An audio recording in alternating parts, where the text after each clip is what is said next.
और चलिए अब आगे देखेंगे उत्तराखंड की खबरें। केंद्रीय गृह मंत्री अमित शाह गुरुवार को देहरादून के दौरे पर पहुंचे। जॉलीग्रांट एयरपोर्ट पर सीएम धामी ने अमित शाह का भव्य स्वागत किया। इस दौरान साथ में कैबिनेट मंत्री सुबोध उनियाल भी रहे। गणेश जोशी और प्रेमचंद्र अग्रवाल भी उनके साथ में मौजूद रहे। तो गृह मंत्री अमित शाह आज आईटीबीपी के स्थापना दिवस परेड में मुख्य अतिथि के तौर पर शामिल होंगे। वहीं इसके साथ ही अमित शाह आज एमबीबीएस के हिंदी सिलेबस का भी उद्घाटन करेंगे।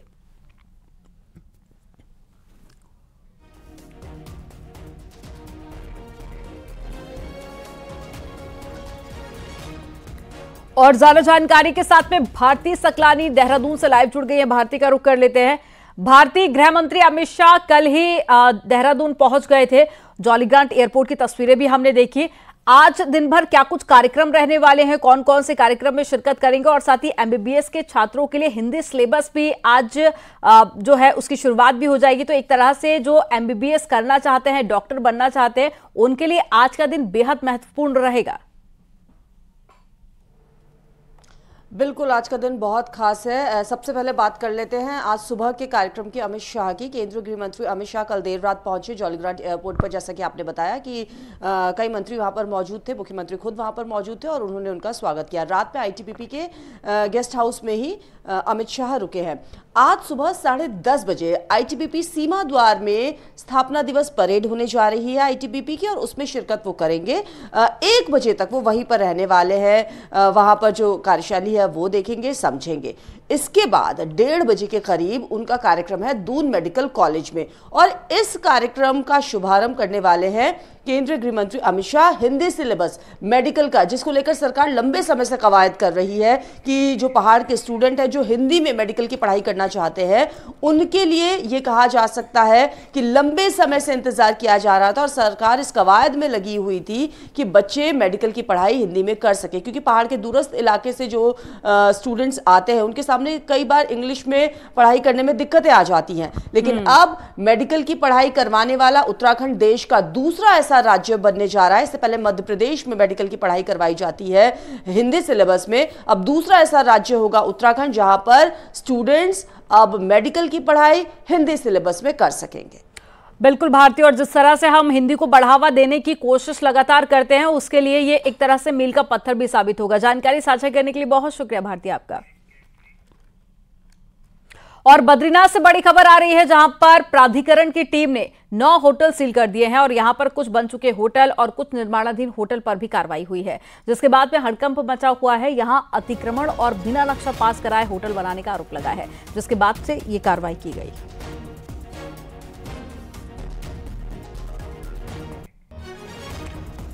तो बिना नक्शा पास कराए ही यहां पर देखिए ये होटल्स बनाए गए थे, जिसके बाद में ये कार्रवाई की गई है।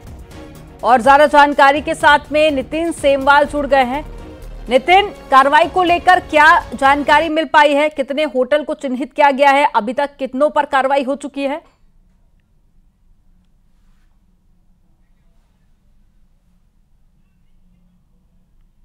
शासन और प्राधिकरण के द्वारा की गई है, वो अगर पहले हो जाती तो इतने आलीशान और इतने बड़े होटल बद्रीनाथ धाम में नहीं बन पाते। हालांकि जो कल गुरुवार को जो कार्रवाई हुई है उसमें अभी 9 से 10 होटलों पर कार्रवाई की गई है, और अभी प्राधिकरण के द्वारा, प्रशासन के द्वारा पूरी लिस्ट बनाई गई है। जितने भी बद्रीनाथ धाम में बिना नक्शा पास कराए हुए जो होटल बनाए गए हैं उनको सील किया जाएगा या उनका ध्वस्तीकरण किया जाएगा, और जो निर्माणाधीन है उन पर रोक लगाई जाएगी। हालांकि स्थानीय लोगों ने इसमें नाराजगी भी व्यक्त की है। स्थानीय लोगों का कहना है कि प्राधिकरण के द्वारा जो नक्शे पास कराए जा रहे हैं, जो नक्शे बनाए जा रहे हैं, वो समय पर लोगों को उपलब्ध नहीं हो पा रहे हैं, क्योंकि बद्रीनाथ धाम में केवल 6 महीने ही कारोबार होता है। ऐसे में लोग अपने कारोबार में व्यस्त रहते हैं। लेकिन कहीं ना कहीं अब प्रशासन को इस और एक चीज और भी देखनी होगी कि जो होटल बना रहे हैं, जो होटल स्वामी हैं, उनको किस तरीके से नक्शे पास कराए जाएं, वहां पे मास्टर प्लान का जो कार्य चल रहा है, किस तरीके के निर्माण वहां पे होने चाहिए, इस और भी ध्यान देना चाहिए, ये स्थानीय लोगों का कहना है। हालांकि प्रशासन ने अब कार्रवाई कर दी है और आने वाले दिनों में और कुछ होटल स्वामियों पर कार्रवाई करने की तैयारी प्रशासन कर रहा है। जी, तो लेट से ही सही, लेकिन ये कार्रवाई जरूर की जा रही है। और साथ ही कुछ और होटल्स को भी, जैसे कि जानकारी दे रहे थे सहयोगी, कि उनको भी चिन्हित किया गया है। जल्द कार्रवाई और भी हो सकती है। जानकारी साझा करने के लिए बहुत शुक्रिया आपका। रामनगर के हाथीनगर में बाघ के हमले रुकने का नाम नहीं ले रहे हैं और एक बार फिर से यहां पर बाघ ने हमला कर खेत में काम कर रही महिला को मौत के घाट उतार दिया, जबकि 2 बाइक सवारों पर भी बाघ ने हमला किया है। दोनों लोग अलग अलग बाइक पर सवार थे और दोनों बाइक सवार घायल हालत में हॉस्पिटल लाए गए। मामला तराई पश्चिमी वन प्रभाग के आमपोखरा रेंज का है। बाघ ने जो है एक महिला पर अटैक कर दिया और महिला की मौके पर ही मौत होगी। और उसके बाद जो है जब बाघ इधर को रोड की तरफ आया तो 2 बच्चे बाइक में जा रहे थे और उस बाघ ने जो है बाइक पे बच्चों पे भी अटैक करा और वो भी स्थानीय लोग हैं और अभी हॉस्पिटल में एडमिट हैं। और हम लोग शासन प्रशासन यहाँ पर है और हम वन विभाग की टीम भी यहाँ पर है, लेकिन हम लोग सब जितने भी स्थानीय लोग यहाँ पर हैं, जितने जनप्रतिनिधि हैं, और सब लोगों की इच्छा यह है, मांग यह है कि इसको तुरंत इस बाघ को पकड़ा जाए क्योंकि ये आदमखोर बन चुका है। रामनगर से संवाददाता गोविंद पाटनी हमारे साथ में जुड़ गए हैं। गोविंद, लगातार बाघ के हमले बढ़ते जा रहे हैं, कई सारे मामले सामने आते हैं, उसके बाद में लोगों में आक्रोश भी है, लेकिन उसके बावजूद भी कुछ ऐसा एक्शन नहीं लिया जा रहा है या फिर कोई ऐसा परमानेंट सोल्यूशन नहीं निकाला जा रहा। आखिर किसकी लापरवाही के चलते? निश्चित रूप से ये पहले से तय है कि बाघों के हमले बढ़ेंगे, एक तरह से ये कह सकते हैं, क्योंकि बाघों की संख्या लगातार बढ़ रही है, वो आबादी की तरफ आ रहे हैं। बाघ आबादी की तरफ आएंगे तो टकराव मानव से उनका निश्चित है और वो टकराव बार बार हो रहा है। आमपोखरा रेंज में दूसरी घटना, इससे पहले कुछ दिन पहले भी यहाँ पर एक घटना हुई थी जिसमें एक युवक को घायल किया था। यह संभवतः यह माना जा रहा है कि ये वही बाघ है जिसने उस युवक को घायल किया था। उसके बाद फिर कल ये घटना हुई है। आज जो है इस बाघ को पकड़ने की मांग को लेकर के कई संगठन जो है डीएफओ का घेराव करेंगे। साथ में उनकी मांग है कि पीड़ित को 25 लाख का मुआवजा दिया जाए और पीड़ित के परिजनों को जो है उनको एक व्यक्ति को को नौकरी दी जाए। तो इस तरह की घटनाएं जो बाघ बढ़ेंगे वैसे वैसे देखने को मिलेंगी कि काफी घटनाएं ये बढ़ेंगी, क्योंकि हम पहले से कहते आ रहे हैं कि ये चुनौती वन विभाग के लिए निश्चित रूप से है कि जैसे बाघ बढ़ेंगे वैसे वैसे जो कॉन्फ्लिक्ट होगा वो बढ़ेगा। इसके साथ साथ जो परमानेंट सॉल्यूशन की बात है, इस पे शासन स्तर पर या बुद्धिजीवियों को सोचना होगा कि इस पर क्या किया जा सकता है। जो टेक्निकल लोग हैं वो बता सकते हैं कि इसको रोकने के लिए क्या उपाय किए जा सकते हैं। ये फौरी तौर पर यहाँ वन विभाग या कॉर्पोरेट प्रशासन के द्वारा नहीं किया जा सकता। जी बिल्कुल गोविंद, और एक इसका परमानेंट सोल्यूशन जरूर निकालना होगा क्योंकि ऐसे लोगों की जो जिंदगी है वो खतरे में है, जिसको लेकर लोग लगातार अपना आक्रोश भी जाहिर कर रहे हैं। जानकारी साझा करने के लिए बहुत शुक्रिया आपका। और चलिए खबरों में आगे बढ़ेंगे। उत्तराखंड के कई जिलों में आज बारिश की संभावना भी जताई गई है मौसम विभाग की तरफ से, और मौसम विभाग ने हल्की बारिश के अनुमान संभावना जताई है। उत्तरकाशी, अमोली, रुद्रप्रयाग, बागेश्वर, पिथौरागढ़ में बूंदाबांदी हो सकती है, जबकि देहरादून और साथ ही हरिद्वार से सुबह से ही बादल छाए हुए हैं। कल उच्च हिमालयी इलाकों में भी बर्फबारी हुई थी। तो देखिए, मौसम विभाग की तरफ से कहा गया है कि जल्द ही बारिश हो सकती है। कई जगह पर हल्की बूंदाबांदी भी देखी जा रही है।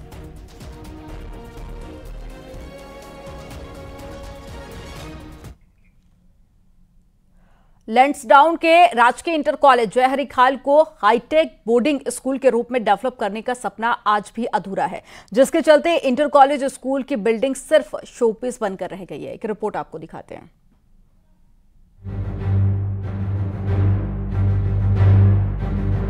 सौ साल से भी ज्यादा पुरानी और ऐतिहासिक यादें समेटे जयहरी खाल का राजकीय इंटर कॉलेज अपना अस्तित्व खोता जा रहा है। इसी बिल्डिंग में कभी सूबे के 2 मुख्यमंत्री तीरथ सिंह और त्रिवेंद्र सिंह रावत ने भी अपनी ग्रेजुएशन की शिक्षा ग्रहण की थी। समय के साथ इस बिल्डिंग में स्कूल का संचालन शुरू कर दिया गया, जिसके बाद इसकी पहचान राजकीय इंटर कॉलेज जयहरी खाल के रूप में हुई है। मुख्यमंत्री रहते हुए त्रिवेंद्र सिंह रावत ने इस बिल्डिंग में आवासीय विद्यालय शुरू करने का ड्रीम प्रोजेक्ट तैयार किया।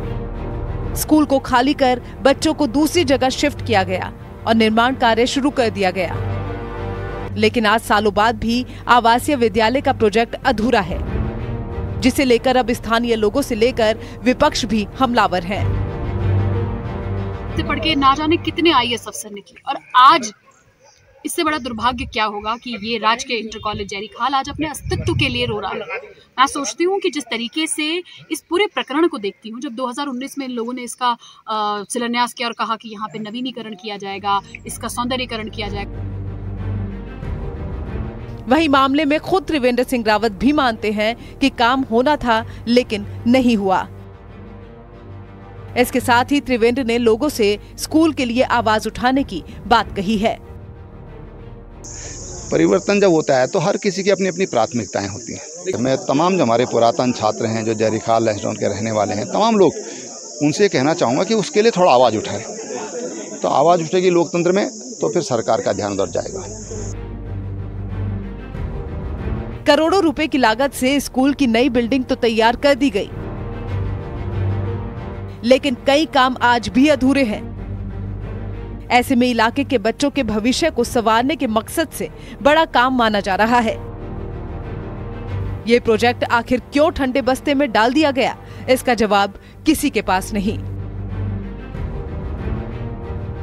न्यूज़ 18 के लिए कोटद्वार से अनुपम भारद्वाज की रिपोर्ट।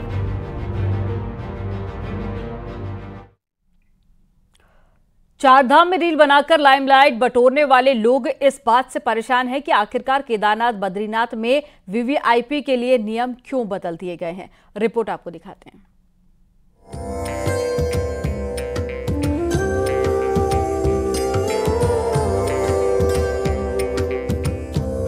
बाबा बागेश्वर पिछले दिनों बद्रीनाथ केदारनाथ के दर्शन करके गए, वहां गर्भगृह में फोटो खिंचवाई, लेकिन इससे बद्रीनाथ केदारनाथ मंदिर समिति की मुश्किलें बढ़ गई हैं।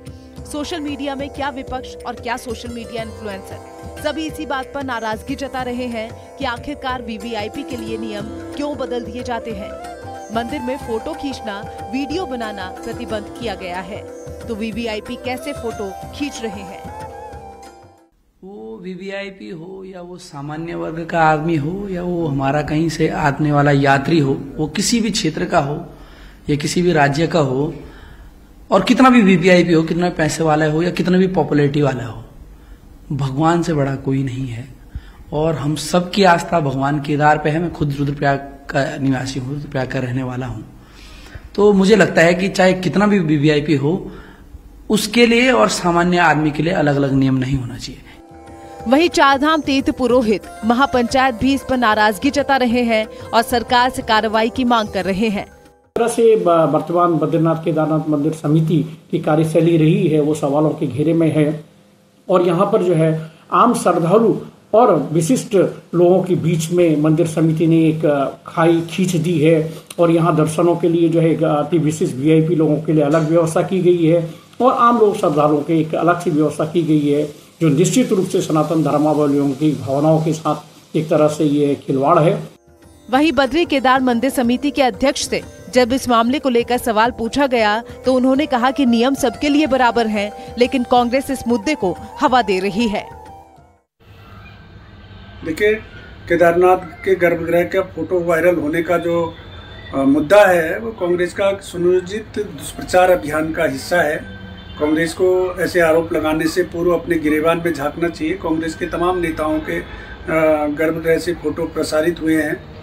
मध्य प्रदेश के पूर्व मुख्यमंत्री कमलनाथ जी जब केदारनाथ धाम में गर्भगृह में अभिषेक कर रहे थे तो उन्होंने स्वयं अपने ट्विटर हैंडल से अपना अभिषेक करते हुए फोटो शेयर किया था। बहरहाल मुद्दा वीवीआईपी को लेकर गर्म है तो उन लोगों को भी आपत्ति है जो धामों में जाकर रील बनाकर अच्छे व्यूज या कमेंट की चाह रखते हैं। न्यूज़ 18 के लिए देहरादून से भारती सकलानी उन्याल की रिपोर्ट। और अब आपको दिखाएंगे पहाड़ से जुड़ी हुई 10 बड़ी खबरें फटाफट अंदाज में। टिहरी में राज्य स्थापना दिवस के मौके पर टिहरी और प्रतापगढ़ नगर विधायक ने शहीदों को श्रद्धांजलि दी और विभागों द्वारा लगाए गए स्टॉल का निरीक्षण भी किया।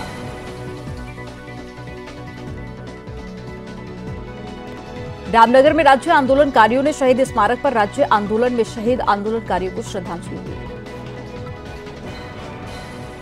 बागेश्वर में राज्य स्थापना दिवस पर आंदोलनकारियों को सम्मानित किया गया, साथ ही 100 फीट ऊंचा तिरंगा भी फहराया गया और सरकारी विभागों के स्टॉल भी लगाए गए।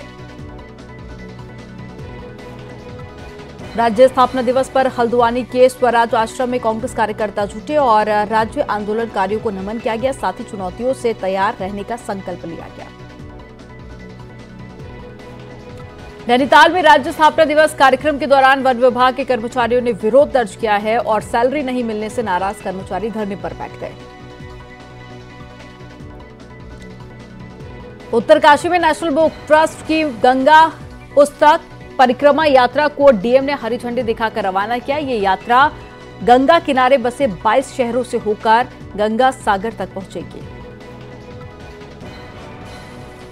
दिवाली को लेकर पॉपुलेशन बोर्ड ने भी अपनी तैयारियों का जायजा लिया है। काशीपुर में इसके लिए मशीनें लगाई गई हैं जो हवा के प्रदूषण के साथ ही ध्वनि प्रदूषण को भी नाप रही है। टिहरी में त्योहारों को लेकर हुए खाद्य सुरक्षा विभाग का छापेमार अभियान लगातार जारी है और स्थानीय व्यापारियों के साथ में बैठक भी की जा रही है। अल्मोड़ा में महिला मोर्चा ने बिहार के मुख्यमंत्री का पुतला फूंका और जमकर नारेबाजी की। बिहार के मुख्यमंत्री द्वारा महिलाओं पर अभद्र टिप्पणी करने के बाद में भाजपा महिला मोर्चा गुस्से में है। अल्मोड़ा के एसएसजे विश्वविद्यालय में महासंघ के लिए चुनाव के लिए नामांकन हो गए हैं, जिसमें एबीवीपी का अध्यक्ष और अन्य पदों में चुना जाना तय है।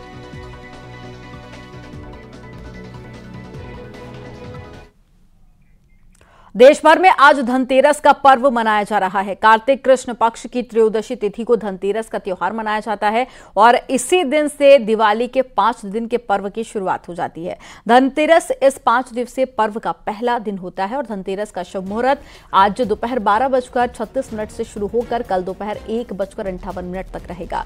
धनतेरस के दिन लोग भगवान धनवंतरी, माता लक्ष्मी और कुबेर की पूजा करते हैं और धनतेरस के दिन झाड़ू खरीदना बहुत ज्यादा शुभ माना जाता है।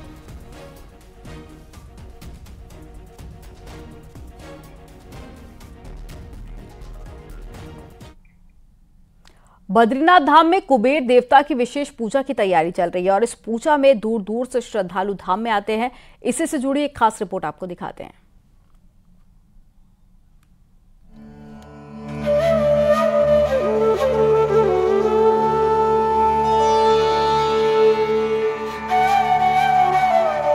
भगवान बद्री विशाल जगत के स्वामी, विश्व के पालनहार माने जाते हैं, तो वहीं भगवान कुबेर देवता उत्तर क्षेत्र के दिक्पाल हैं और भगवान बद्रीनारायण के खजांची यानी कि खजाने के मालिक हैं।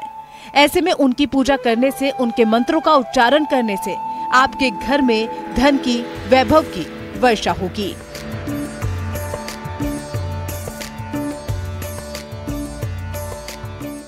आज भी भगवान बद्रीनाथ जी के साथ इनका नित्य प्रति प्रभात से लेकर सायंकाल, अभिषेक से लेकर शयन आरती तक की पूजाएं होती हैं और शीतकाल में ये कुबेर गांव वालों के साथ पांडुकेश्वर के कुबेर मंदिर में आते हैं। भगवान कुबेर पांडुकेश्वर गांव के आराध्य देवता हैं। यहाँ के लोग उनकी विशेष पूजा अर्चना करते हैं। शीतकाल में पांडुकेश्वर में ही भगवान कुबेर की पूजा होती है और ग्रीष्म काल में भगवान कुबेर की पूजा भगवान बद्री विशाल के साथ गर्भगृह में की जाती है। कुबेर जी का स्थल है और यहाँ भगवान के खजांची भी कुबेर जी हैं और ये उत्तर दिशा के अधिपति हैं और यदि सौभाग्य से जिन्हें यहाँ पर लक्ष्मी और कुबेर जी का पूजन करने का सौभाग्य मिलेगा तो उनके यहाँ अवश्य लक्ष्मी जी कृपा करेंगी और कुबेर जी उनके भंडारों को भरेंगे। लक्ष्मी माता का रूप लेते हैं और भव्य रूप में यहाँ पे लक्ष्मी जी की पूजा और कुबेर जी की पूजा होती है और देश विदेश से यहाँ पे लोग आते हैं और इस वर्ष तो पूरा वर्षों का रिकॉर्ड टूटते हुए अथात सीमा में यहाँ पे यात्री आए हैं। बद्रीनाथ धाम में 10 नवंबर को धनतेरस का पावन पर्व मनाया जाएगा और 12 नवंबर को लक्ष्मी पूजन का आयोजन होगा। इस दौरान लक्ष्मी की विशेष पूजा अर्चना और श्रृंगार किया जाएगा। डिमरी पंचायत और बद्रीनाथ धाम के धर्म अधिकारी वेद पाठी इस पूजा को संपन्न करेंगे।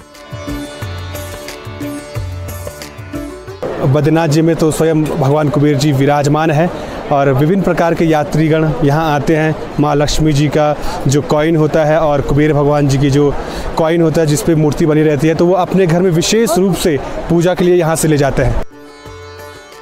भगवान बद्री विशाल धन के देवता कुबेर और लक्ष्मी की पूजा के बाद बद्रीनाथ धाम आने वाले तीर्थयात्री अपने साथ यहाँ की निशानी लेकर जाते हैं,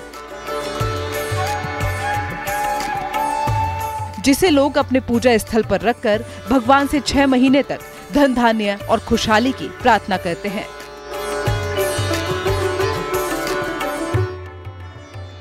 न्यूज़ 18 के लिए चमोली से नितिन सेमवाल की रिपोर्ट।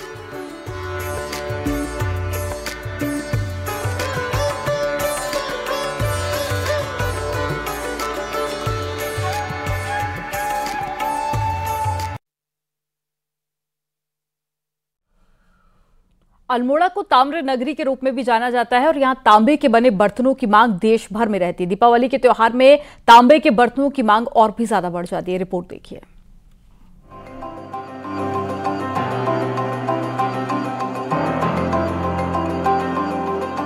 अल्मोड़ा में चंद राजाओं के समय से ही तांबे के सिक्के और बर्तन बनते आ रहे हैं और यहाँ के तांबे के बर्तनों की मांग देश भर में रहती है।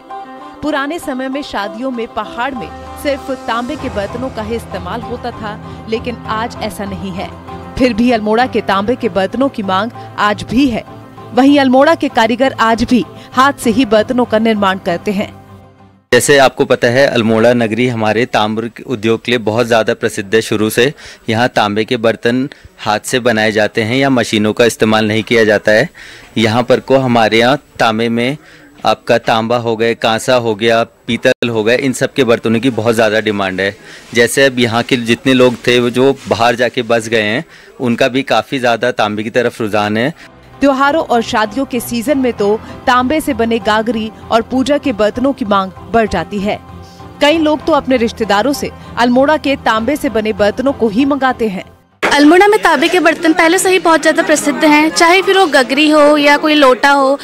खासकर त्योहारों में इसकी मांग और ज़्यादा बढ़ जाती है। आजकल दिवाली के इस त्योहार पे और ज़्यादा इसकी मांग बहुत ज़्यादा बढ़ गई है। आजकल हमारे रिश्तेदार और सब अल्मोड़ा में सारे लोग इसको खरीदने के लिए आ रहे हैं। तांबे के बर्तन हमारा इसमें पानी वगैरह पीने के लिए अच्छा रहता है। ये हमारे पुराने पारंपरिक बर्तनों में आता है। गिफ्ट वगैरह देने में हमारे संस्कृति में है ये बर्तन। जी, शादियों में ये दहेज वगैरह में दिया जाता है। सांस्कृतिक नगरी के तांबे के बर्तनों को पर्यटक पहाड़ की याद के रूप में ले जाते हैं। आज भी लोग त्योहारों और शुभ कार्यों में तांबा जरूर खरीदते हैं, जो अल्मोड़ा की विशेष पहचान है। न्यूज़ 18 के लिए अल्मोड़ा से किशन जोशी की रिपोर्ट।